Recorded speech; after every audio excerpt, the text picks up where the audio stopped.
first temple was built on the Temple Mount by King Solomon in the 10th century BC. In 586 BC, Nebuchadnezzar, king of Babylon, destroyed Jerusalem along with the temple by setting it on fire. 70 years later, in 516 BC, the second temple was built in the same place, yet very modest, by those returning from Babylon to Zion. This temple stood in its place and was used until the days of Herod. Herod, king of Judah under Rome control, was known for his great building projects. Herod decided to build the largest sacred complex throughout the Roman Empire. There were several reasons for this. The first, his vision to turn Jerusalem, the capital of the kingdom, into an important and central city in the Roman space, with spacious market, theaters, palaces and fortresses, and all in the most impressive manner. There is no doubt that one of his purposes was to impress the visitors from all over the Roman Empire and leave them amazed. A second reason, increasing the dimensions of the complex around the temple so that it would be possible to accommodate tens of thousands of pilgrims while giving visitors a sense of grandeur. Last reason I will mention, Herod had hundreds and more construction projects, and for that a lot of money is needed. I will not go into the variety of tax income during Herod's time, but a few words about the half-shekel tax. The origin of this tax is related to the time of the construction of the tabernacle in the desert, and a similar tax of 1/3 of a shekel was also established in the days of Nehemiah. I will point out that the half-shekel tax was established in the Hasmonean period, but then it was taken as an annual tax and not a one-time tax as it was in the desert. Since the Hasmonean period, it has been raised regularly by the Jews of the diaspora and the Jews in the land of Israel.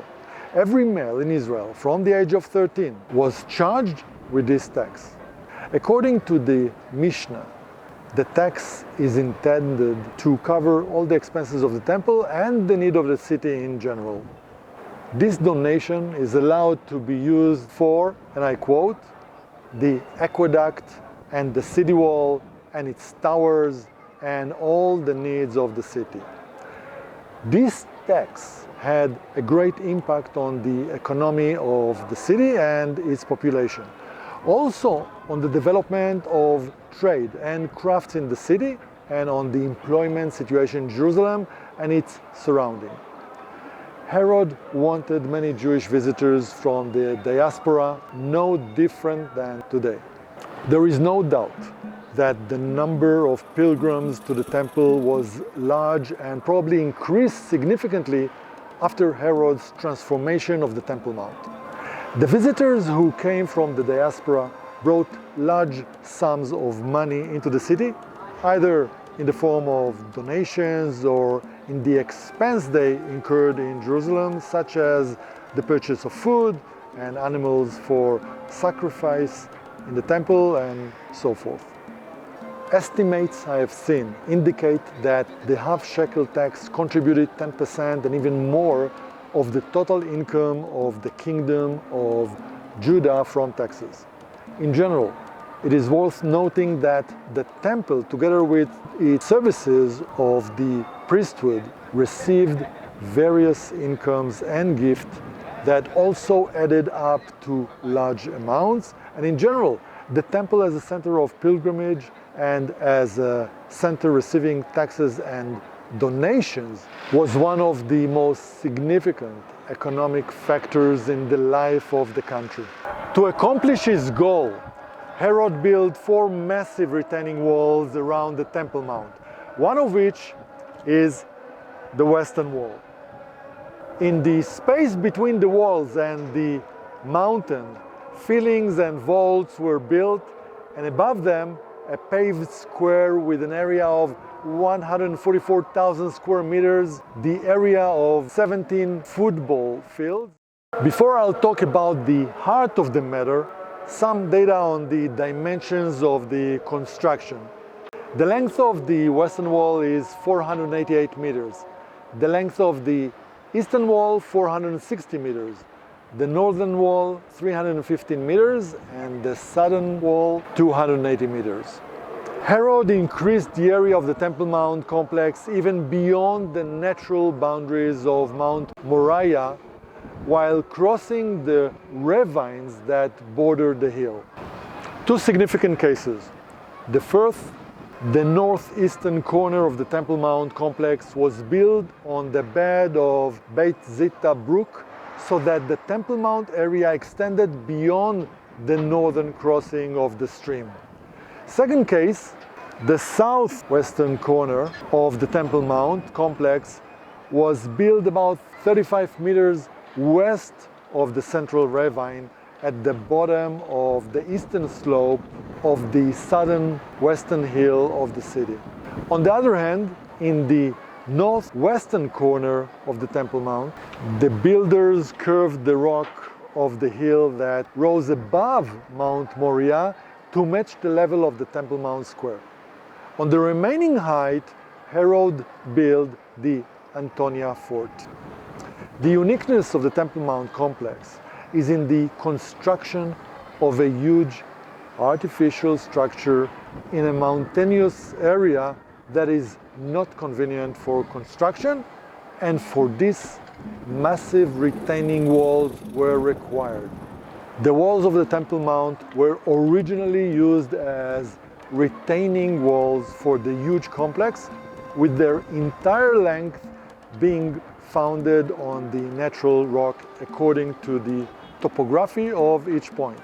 That is, in the southern corner and in the area of its northeastern corner, where the rock level is particularly low, the foundations of the retaining wall were laid at a great depth below the surface, while in the northwest and in the center of the southern wall, the foundations were placed at the highest level. The maximum height of the original wall in the south reached 50 to 55 meters above the surface of the rock, equivalent to a 18-story building.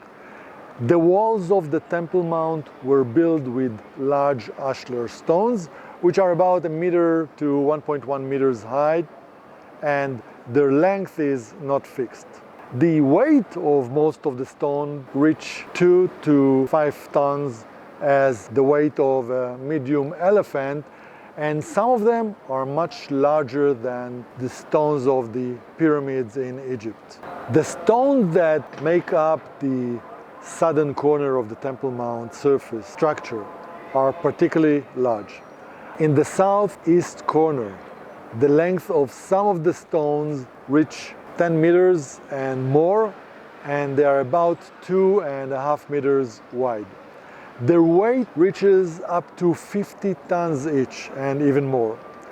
At the height of Huldah gate's threshold, in the southern wall, there is a row of huge stone named Nidbach Raba, which is the 28th row from the mountain's surface. The height of its stones is close to twice the average, and it runs along the southern and western wall of the Temple Mount complex. This tier was probably used for stabilizing and binding, tightening belt in the complex structure of the walls. And this is to provide additional reinforcement, mainly on the sides where the construction rose to a particularly high heights. It is designed to fasten and stabilize the stones below it and provide a solid foundation for the stones above. The weight of one of its stones integrated in the southeast corner is 100 tons. Also, a stone of unusual size was discovered in the western wall. It can be seen only in the Western Wall tunnel. So let's go there.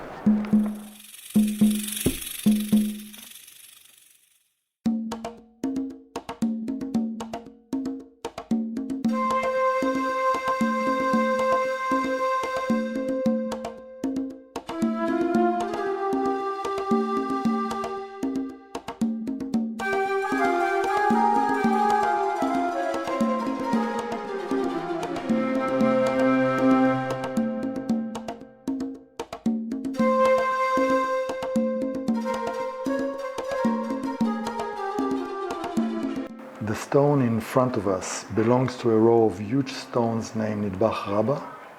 In Hebrew it means the great stone. This specific stone is the largest ever seen in Israel, and it's named the Western Stone. Its length reaches 13.6 meters, its height is 3.3 meters, and its thickness is approximately 4.6 meters. It is one of the largest building stones in the ancient world, although larger ones have been found, and its weight over 500 tons. Nidbach Raba is the highest and longest in the Western Wall, and its stones are the largest building stone found in the land of Israel. The large rectangular holes in the stones, as can be seen here, were curved to attach a wall to the Western Wall with the help of stone pegs, examples of which are seen here embedded in the plaster. A thick layer of water-resistance plaster was also attached to this wall. From where we are standing, we can notice that each tier of the wall recedes inwards about 2 to 3 centimeters compared to the tier below it. This is intended to correct the optical illusion when looking at the wall from below, as if it is about to collapse. A direct result is that the walls on the outer side to their full height recedes by several tens of centimeters. The Western Wall, which is the western retaining wall of the Temple Mount and closest to the Holy of Holies, exists to this day in its entirety and extends from the southwestern corner of the Temple Mount to the northwestern corner. The most visible part of the Western Wall is the Prayer Plaza, where the Western Wall rises to a height of 15 meters. The lower 8 meters consist of 7 rows, and they are original from Herod's time. The last 7 meters were added at different times after they were destroyed in the Great Revolt and in later periods. Under the floor of the Western Wall Plaza are buried another 17 rows, all of them Herodian, original from the end of the Second Temple period. It is possible to differentiate between the original wall stones and the others according to their size and how they were curved. The Herodian stones are larger and have a curved frame and rim. And to conclude, as usual, I have a question for you. In the Western Wall tunnel, after we visited the huge Western Stone and continue north, we will reach a long and impressive aqueduct. At what period was it built? The answer will appear in 5 seconds.